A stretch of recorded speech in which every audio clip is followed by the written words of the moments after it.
Hey guys, so in this question we have been asked to differentiate this function which is x to the power of x. So now the first thing that we'll do is we'll take log both sides. We are doing this to make the question even more simpler. So it would look like log y equals log x to the power of x. Now using the log property, this x would come to the front.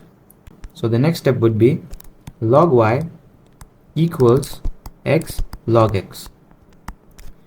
Now we'll differentiate both sides. Differentiation of log y is 1 upon y. We are differentiating both sides with respect to x. It would be 1 by y dy by dx because we are using chain rule here. And this is in the form of u into v, which is u differentiation of v plus v differentiation of u.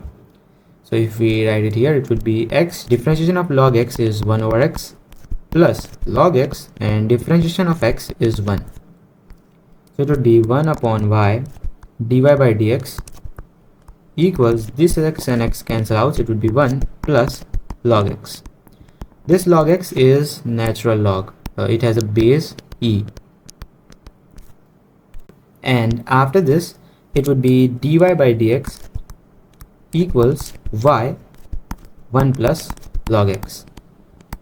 And initially we have y equals x to the power of x, so we can write x to the power of x instead of y.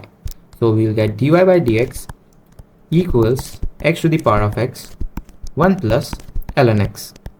Ln x because it's natural log. So this is the differentiation of x to the power of x. Thank you.